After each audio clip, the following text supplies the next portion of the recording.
అందరికీ నమస్కారం. ఈరోజు మీ అందరికీ నేను వినిపించబోయే కథ మాట ఖరీదు. రచయిత బి నర్సన్ గారు.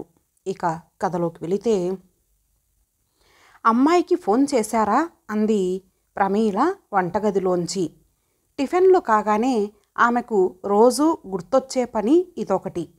ఇలా ఆమె ఆర్డర్ వేయగానే అమ్మాయికి ఫోన్ కలిపి ఏంటి విశేషాలు అని ఓ మాట అడిగి స్పీకర్ ఆన్ చేసి కూరగాయలు తరుగుతున్న భార్య చెవి దగ్గర ఫోన్ పట్టుకోవడం ఆయనకో డ్యూటీ అయిపోయింది. ఏంటే ఉషా, పిల్లాడు రాత్రి బాగా నిద్రపోయాడా?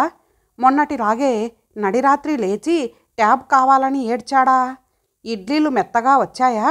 పచ్చడి 2 రోజుల కోసం ఒకేసారి పట్టేయి. ఇలా సాగుతుంది ముచ్చట నిత్యనూతనంగా. దామోదరం చదువుతున్న పేపర్ పక్కన పెట్టి మెల్లగా లేచి టేబుల్ పైనున్న మొబైల్ ఫోన్ అందుకొని కూతురు నంబర్కు కాల్ చేశాడు. రింగ్ అయి ఆగిపోయింది. స్పీకర్ పెట్టినందువల్ల ఆ శబ్దం వంటగదిలోకి కూడా వినిపించింది. 10 నిమిషాలాగి మళ్ళీ ఓసారి చేయండి అంటుండగా ఫోన్ రింగ్ అయ్యింది. మాట్లాడు అన్నాడు ఫోన్ ఆమె చేతికి ఇస్తూ. ఇప్పుడే హాస్పిటల్ నుంచి వచ్చానమ్మా, ఓపిక లేదు అంది ఉషా. హాస్పిటలా? ఎవరికి ఏమైందే ఉషా అని అడిగింది ప్రమీల ఆదుర్దాగా. అంత కంగారేమీ లేదు, అందరం బాగానే ఉన్నాం. మరి టింకుగాడికి వచ్చే నెల 5కి 3 సంవత్సరాలు నిండుతాయి కదా. మమ్మీ డాడీ అని కూడా అనటం లేదు.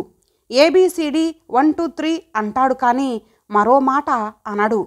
తాత అమ్మమ్మ అని ఎప్పుడో ఏడాది క్రితం తెలిసి తెలియనప్పుడు అన్నాడు కానీ వయసు పెరుగుతున్న కొద్దీ అదీ లేదు అంది ప్రమీల. అదే కదా, ఇక్కడ రెయిన్బోలో స్పీచ్ థెరపిస్ట్ను కలిసి వచ్చాం. ఏమన్నారు? ఇప్పటికే ఎన్నో మాట్లాడాల్సింది. అందరి పిల్లలతో పోలిస్తే ఏడాది వెనకబడ్డాడు. ఇలాగే వదిలేస్తే ఇబ్బందే.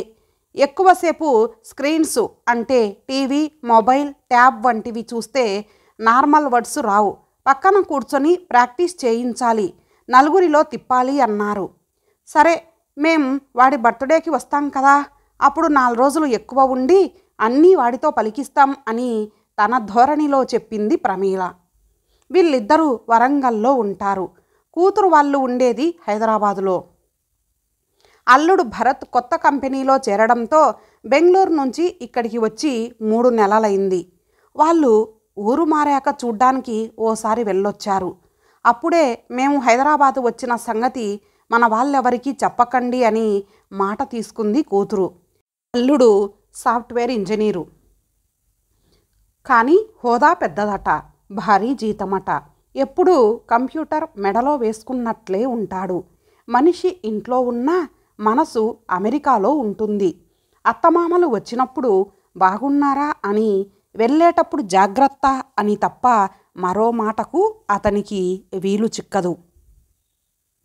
విశాలమైన 3 బెడ్రూమ్ల ఫ్లాట్లో ఉంటున్న ఉష ఇంటికి పని మనిషి, వంట మనిషి, పిల్లాడిని చూసేందుకు నాని టైం ప్రకారం వచ్చి వెళ్తుంటారు. ఎప్పుడూ మొబైల్ పట్టుకొని ఫ్రెండ్స్కి ఫోన్ చేయడమో, ఆన్లైన్లో బట్టలు, చెప్పులు, బ్యాగులు వెతుకుతూ నచ్చితే ఆర్డర్ చేస్తూ ఆమె పొద్దు గడుపుతుంది. పిల్లాడికి కావలసినన్ని ఆట వస్తువులు కొనిపెట్టారు. వాటితో విసుగొచ్చినప్పుడు వాడు ఇల్లంతా తిరుగుతూ కిచెన్లోకి వెళ్ళి డబ్బాలు పడేయడం, ఫ్రిడ్జ్లోంచి ప్యాకెట్లు తీయడం, కుర్చీలెక్కి కబ్బోర్డుల్లోంచి చేతికందినవి పడేయడం చేస్తే ఉష వాడి కోసం టీవీలో, యూట్యూబ్లో పాటలు పెట్టడమో, వాడి చేతికి ట్యాబ్ ఇవ్వడమో చేస్తుంది. టింకు ట్యాబ్ ఆపరేషన్లో దిట్ట. క్షణాల్లో తాను కోరుకున్న ప్రోగ్రాం పెట్టుకోగలడు. ప్రమీల, దామోదరంల వైపు బంధువులు హైదరాబాదులో ఎందరో ఉన్నారు. కరీంనగర్, నిజామాబాద్ ప్రాంతాల్లో పుట్టి పెరిగిన పిల్లల చదువులకు, ఉద్యోగాల కోసము చాలామంది సిటీకి మారారు. ఎవరికి ఉషా వాళ్ళు హైదరాబాదులో ఉన్న సంగతి తెలియదు. ఎవరికీ చెప్పొద్దు అన్నందుకే గత 3 నెలలుగా వీళ్ళు కూడా హైదరాబాదులో ఎవరింట్లో ఏ ఫంక్షన్ ఉన్నా ఏదో ఒక సాకు చెప్పి తప్పించుకుంటున్నారు. వెళితే ఉష ఎలా ఉంది అని అడిగే వాళ్లకు ఇక్కడే ఉంది అని ఒక్క మాటైనా చెప్పాలి కదా అని వారి బాధ. అరే ఇదేంటి, మీరు రాకుండా ఏ బారసాల సీమంతంగాని జరిగాయా? పెద్దవారి దీవెనలు మాకు కావాలి కదా, పిల్లల బర్త్డేకు పిలిచినా వచ్చేవాళ్ళు, ఇలా మారిపోయారేం అని బంధువులు అలకబూనుతున్నారు. టింకు బెంగళూరులో పుట్టాడు. వాడి 2 బర్త్డేలు అక్కడే కొలీగ్స్తో హోటల్లో గ్రాండ్గా జరిగాయి. దానికి బయటి వాళ్ళు ఈ పెద్ద మనుషులు ఇద్దరే. 10 రోజుల్లో వాడి 3వ పుట్టినరోజు ఉంది. బెంగళూరులో లాగే ఇక్కడ కూడా గ్రాండ్గా కొలీగ్స్ మధ్యన హోటల్లో జరపాలని ప్లాన్. మధ్యాహ్నం భోజనాలు అయ్యాక మనవడి మాటల పరిస్థితిపై ఇద్దరి మధ్య ముచ్చట మొదలైంది. మా వైపు పిల్లలెవరైనా ఏడాది దాటిందో లేదో అమ్మా అమ్మా అని అనేవాళ్ళు అంది ప్రమీల. ఇప్పుడు మా వైపు మీ వైపు ప్రధానం కాదు, వాడికి మాటలు రాకపోవడానికి మన అమ్మాయి అల్లుడే కారణం అన్నాడు దామోదరం.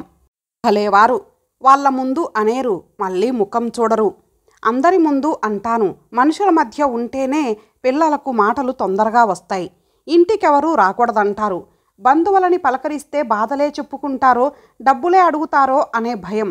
చుట్టాలు వారి పిల్లలు ఇంటికి వస్తే అల్లరల్లరి చేస్తారు. ఇంట్లో వస్తువులు చిందరవందర చేస్తారు. పిల్లాడి బొమ్మలని పాడు చేస్తారు. మనశ్శాంతి లేకుండా పోతుంది అని ముడుచుకు కూర్చున్నారు. మనుషులతో మాకేం పని, కొండమీది కోతినైనా ఆన్లైన్లో కొనేయగలం అనే ధీమా వారిది. అదే కొంప ముంచుతోంది. ఈ విషయం ముందు వాళ్ళిద్దరికీ అర్థం కావాలి అన్నాడు దామోదరం. ఈ మాటలు వినగానే ప్రమీల ఆలోచనలో పడింది.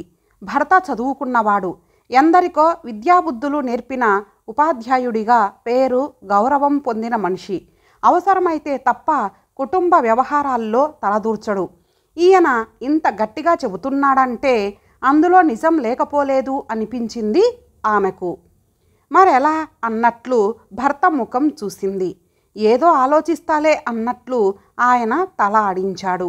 ఓ రోజు ఉష ఫోన్లో మాట్లాడుతూ మనవడి పుట్టినరోజు దగ్గర పడుతోంది, ఎప్పుడొస్తున్నారు అంది.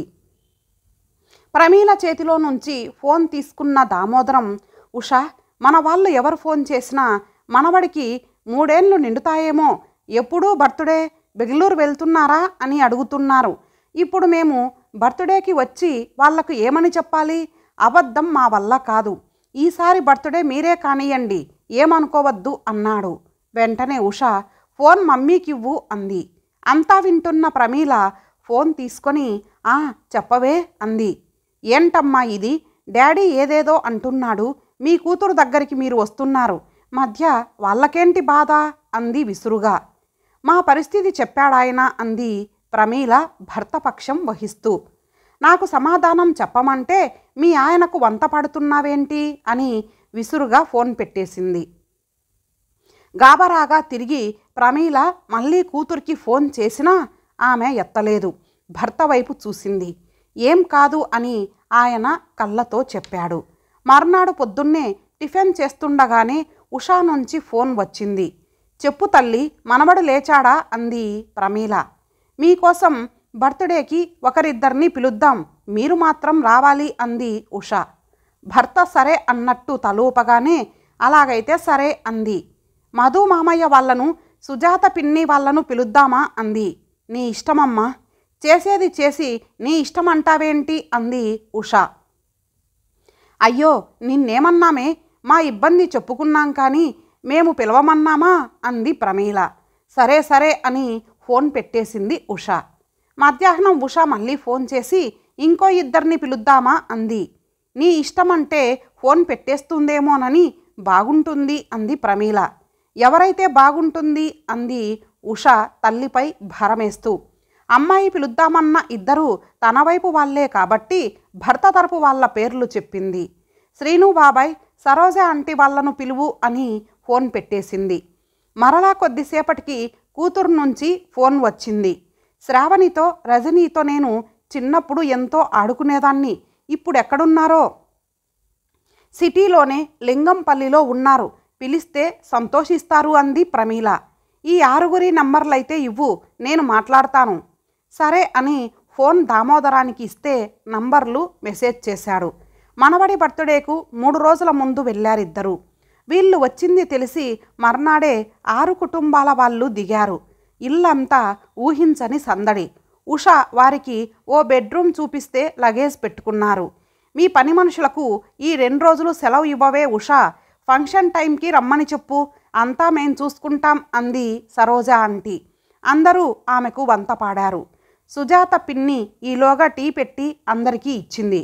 ఉషా కోసమని చేసుకొచ్చిన లడ్లు, అరిసెలు, చెక్కలు, కారప్పూస ఆమె చేతిలో పెట్టారు. హాల్లో కూర్చొని ముచ్చట్లాడుతూ వంటల కోసం కూరగాయలు ముందేసుకున్నారు. మాటల్లోనే వంటలయ్యాయి. ఇల్లంతా మాటల వంటల గుమగుమలతో నిండిపోవడం ఉషకు వింతగా సంతోషంగా ఉంది. భోజనాలయ్యాక హాల్లోనే నడుం వాల్చారు. ముచ్చట్లు, నవ్వులు, గుసగుసలు ఓవైపు సాగుతూనే ఉన్నాయి. పిల్లలు ఇల్లంతా తిరుగుతూ దాగుడు మూతలు ఇంకేవో ఆటలు ఆడుతున్నారు. వారి వెంటే టింకు నవ్వుతూ కేరింతలు కొడుతూ పరిగెడుతున్నాడు. వాళ్ళంతా గట్టిగా పేర్లతో పిలుచుకుంటూ ఉంటే వచ్చి రాని పదాలు తాను అంటున్నాడు. అరే టింకు రారా అంటే గంతులేస్తూ దగ్గరకు వెళ్తున్నాడు. అంత ఆనందం వాడిలో ఉష ఎన్నడూ చూడలేదు. పిల్లలంతా కలిసి భోంచేస్తుంటే టింకు వాళ్ళ పక్కన కూర్చొని వాళ్లను అనుకరిస్తూ తాను తిన్నాడు.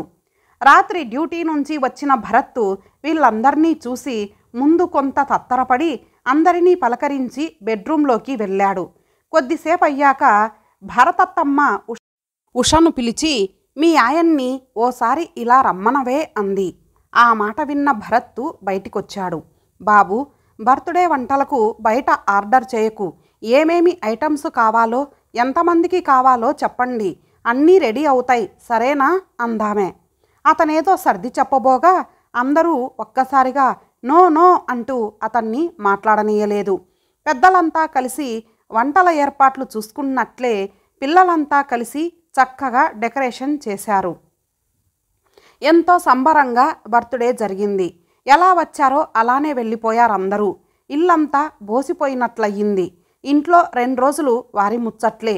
రేపు వెల్దుర్లే అని అంటే ఎవరూ ఆగలేదు అని తల్లితో పదే పదే అంది ఉష. టింకు గాలి తీసిన బంతిలా అయ్యాడు. 2 రోజులకు బర్త్డే ఫోటో ఆల్బమ్ వచ్చింది. టింకు ఎగబడి పిల్లల ఫోటోలను వేలితో చూపిస్తూ అన్న, బాబీ, రాణి, చిన్న అని వారిని గుర్తుపడుతూ పేర్లు చెబుతున్నాడు. ఇన్నాళ్ళు అమ్మ, నాన్న, తాత, అమ్మమ్మ అననివాడు 2 రోజుల్లో ఇన్ని పేర్లు ఎలా నేర్చాడబ్బా అని నలుగురు ఆశ్చర్యపోయారు. దామోదరం తీరిగ్గా కూర్చొని టింకుకి ఆల్బంలో తమ ఫోటోలు కూడా చూపిస్తూ పిలవడం ప్రాక్టీస్ చేయిస్తున్నాడు. ఉష, భరత్ల వాలకం చూస్తుంటే వారికి విషయం కొంతైనా అర్థమైనట్లుంది. ఉష శుక్రవారం సాయంత్రం రజనీకి ఫోన్ చేసి రేపొద్దున పిల్లలతో కలిసి మళ్ళీ రండే, అసలు కలిసున్నట్లే లేదు అంది. మేం తర్వాత వస్తాం కానీ ఈసారికి మీరే మా ఇంటికి రండి అంది రజని. తల్లితో ఆ మాట చెబితే వాళ్ళది డబల్ బెడ్రూమ్ పోర్షన్ మరి అంది. అయినా పర్వాలేదు, టింకు పిల్లలతో హాయిగా ఆడుకుంటాడు, మాటలు నేర్చుకుంటాడు. రజనీ కూడా అబ్బో ఎన్ని ముచ్చట్లు చెబుతుందో, అసలు టైమే తెలియదు అంది ఉష. భర్త కూడా సరే అనడంతో కారు రజనీ ఇంటి వైపు కదిలింది. వెనుక సీట్లో కూర్చున్న ప్రమీల, దామోదరం ముసిముసి నవ్వులతో చేతులు కలుపుకున్నారు. ఇంతటితో ఈ కథ సమాప్తం. మరలా మరొక మంచి కథతో కలుద్దాం. అంతవరకు సెలవు. నమస్తే.